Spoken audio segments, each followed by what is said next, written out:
Hey, Hutba here, and today I'll be introducing the brand new Divergent Universe game mode.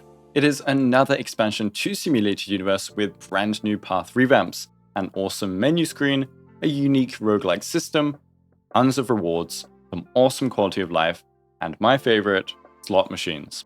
Today we'll dive into the major differences between this and the regular Sim Uni, how the game mode works, and what you can expect. It's quite chill, but people want a guide, so they'll get one. I hope it helps. If it did, like and subscribe, and let's get started. So, Divergent Universe is accessible the moment you enter the game in patch 2.3 using the Early Access feature. If you haven't done so already, the prerequisite is clearing Simulated Universe 3. Entering through the event screen sees you encounter Scroolum and his brand new Divergent Universe creation in the Feldspar airship. You'll have to complete a very quick tutorial, and then the game mode is unlocked for you. The main screen shows you your Synchronicity level, which is just permanent rewards up to a limit of level 60, with plans to expand it in the future, which is really cool to see. This 80-day timer is indicated in several places, so it seems in 80 days from now, we could get bonus missions and curios and blessings.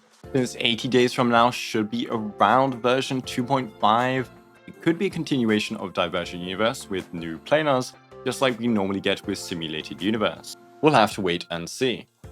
You level your Synchronicity up by just playing Divergent Universe, but you can also level it up from collecting things from the game mode itself. Instead of just getting Jades from using every blessing and curio, you will also get Synchronicity points to level up, and these are found in the Gallery of Possibilities. There are one-time missions too in the Stable Computing Array section for tons more rewards and again, more Synchronicity points to max out your rewards. You have your normal 14k weekly points in the bottom left, and clearing one run of Divergent Universe at max difficulty nets you a whole 14k. Rest in peace, old Sim Uni.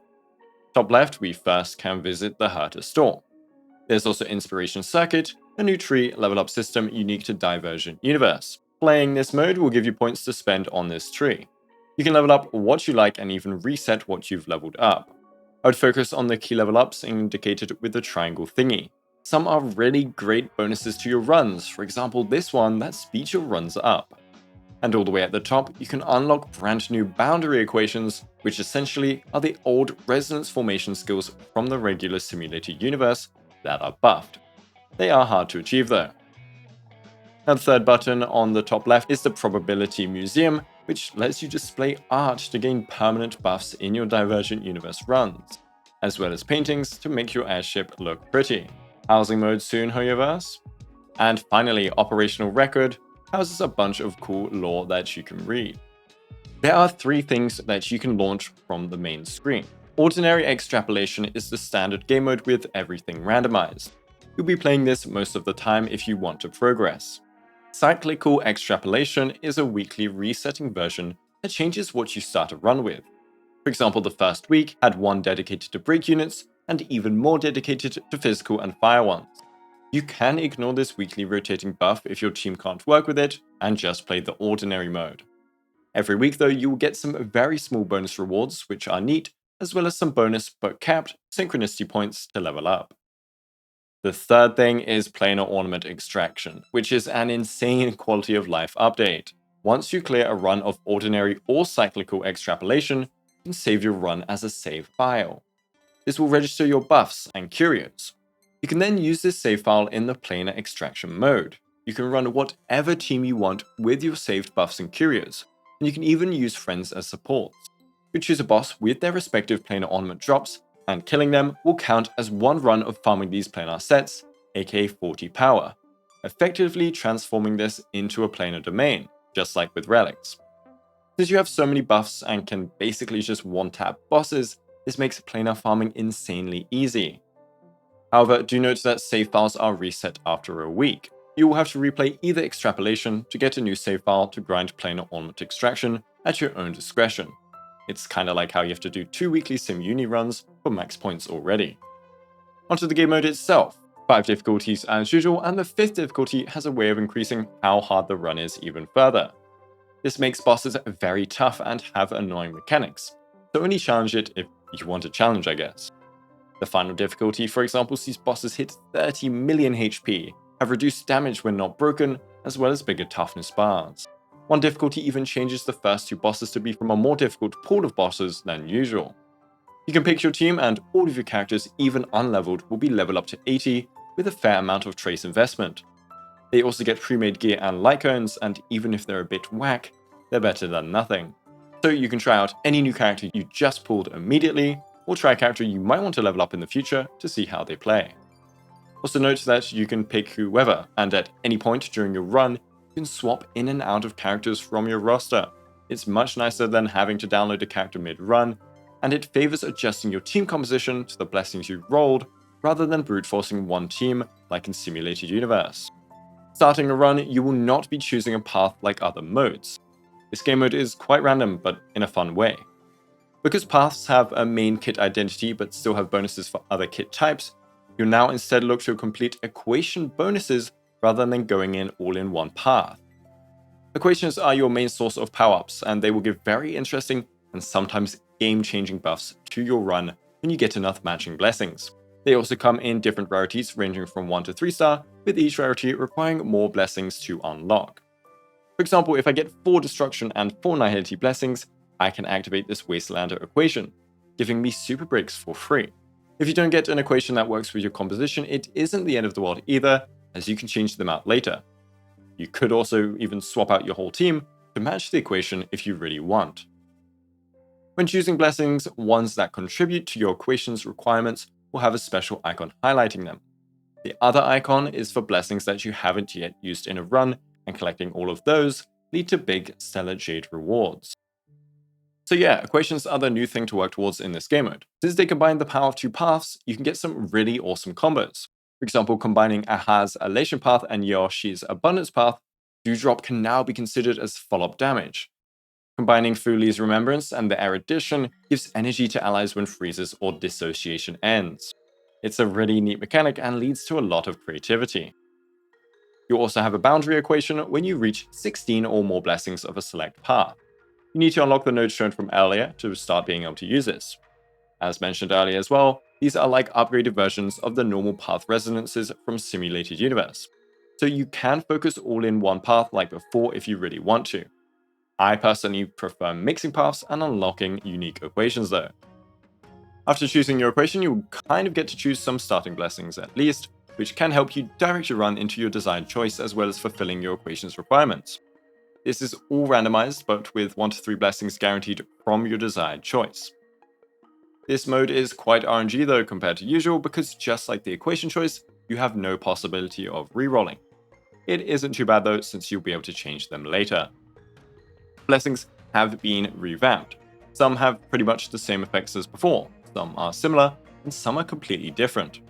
The Erudition path had very minimal changes, but the Destruction path, for example, was changed a lot, and is now more of a break effect oriented path. You now have the possibility to gain Super Break in your kit from some blessings, and even gain Res Pen. Some lower cost blessings were turned into more universal buffs, which is useful because we will be mixing paths to enable equations.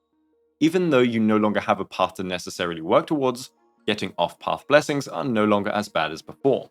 For example, Nihility 1 costs can increase attack and reduce enemy defense, on top of their usual damage over time shenanigans. Curios have also changed a bunch, again some are the same, but a lot have new effects to complement the new game mode, and we have new Curios on top of that. The Doctor's Robe, for example, was changed to now instantly activate ultimates and increase their damage when fulfilling its condition. There's a brand new Curio that sells all your blessings for quick cash, and there's one that forces your team into autoplay, which is pretty funny. There's even a Fusion Curio after getting all of the Rubert Empire series Curios. Lots of cool new additions. They've also been split into different rarities, and the max rarity ones can be pretty insane.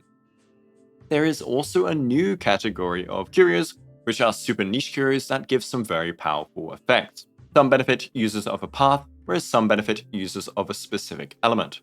Some go even further and only buff a specific archetype, like Erudition or Hunt units that use ultimates to deal damage, or physical or fire units that do break damage. It isn't the end of the day if you can't fulfill them, but usually there's one that can help out a member of your team. If there isn't, remember you can always swap in a new ally.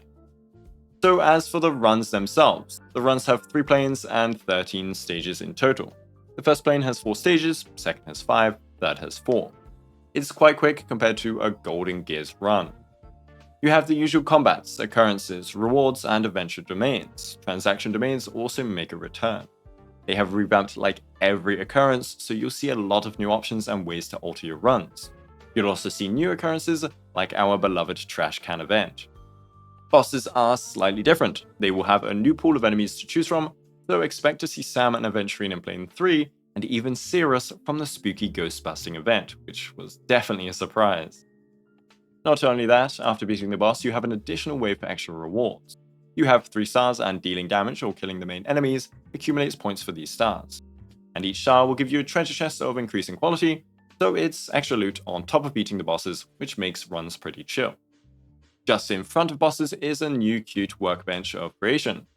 It is a workbench with a pile of cat cakes on top, and it's kinda cute that they have the Astro Express trio here.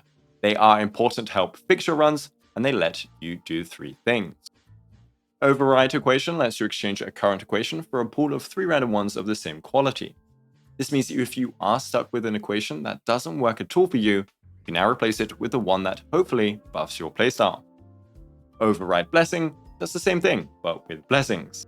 This can help you work towards equations by replacing useless blessings, and they could also help you work towards getting all of the blessings of a path for your boundary equation. And finally, enhancing blessings just lets you consume heat to level blessings up. The blessings have a heat cost for them, respective to their rarity.